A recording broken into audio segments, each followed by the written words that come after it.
m'appelle Marjorie Bertin, je suis donc l'autrice de ce livre, Fayrouz, moi je chante l'humanité. Je suis journaliste à RFI, au Courrier de l'Atlas. Je m'occupe aussi d'une revue qui s'appelle Alternative Théâtrale, qui traite donc de théâtre, et j'enseigne les arts du spectacle à la Sorbonne Nouvelle Université depuis 10 ans à peu près. J'aime Fayrouz passionnément depuis des années. C'est ma chanteuse préférée et j'étais très triste de voir qu'il n'y avait pas de livre en français sur Fayrouz, et j'ai voulu le faire pendant des années et puis j'osais pas. Et puis depuis le 7 octobre et les drames que traverse la Palestine, je me suis dit que le monde a besoin d'entendre que le monde arabe est lié aussi à de très belles histoires, et Fayrouz représente vraiment un exemple de dignité, d'amour de tous, que je trouve essentiel aujourd'hui à partager. Donc ce livre, c'est vraiment dans l'idée faire découvrir Fayrouz, la faire donner envie aux gens de l'écouter, de se plonger dans sa musique, de se plonger dans sa vie, qui pour moi est un exemple d'humanité et d'amour de tous. C'est ma chanteuse préférée. J'ai lu énormément sur elle depuis des années. Je me suis beaucoup documentée. Pour l'écriture, j'ai vraiment rassemblé toutes les sources.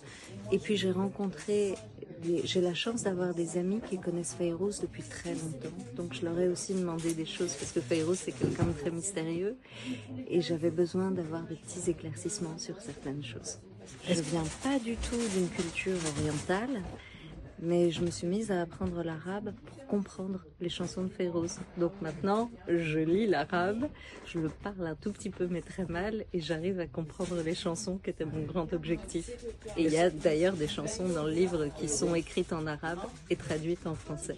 C'est vraiment un des objectifs de mon éditrice, Isabelle Saya-Bodis, et c'est un de mes plus grands désirs. J'espère vraiment qu'il va pouvoir rayonner aussi dans tout le monde arabe et dans tout l'Orient.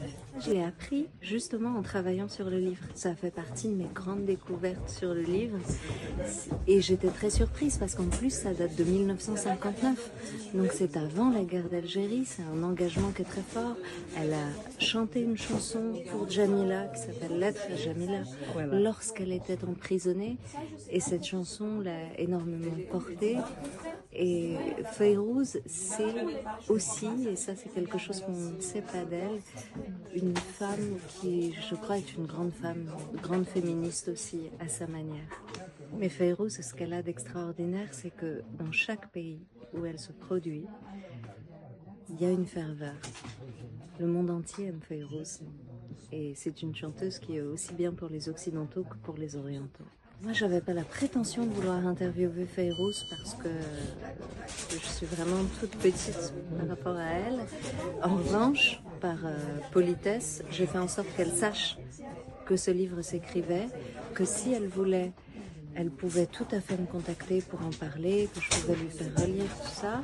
On n'a pas eu de réponse, et ce matin est partie pour Beyrouth une de mes amies libanaise avec un livre et une lettre pour Fayrouz qui lui est vraiment destinée de manière très personnelle pour moi.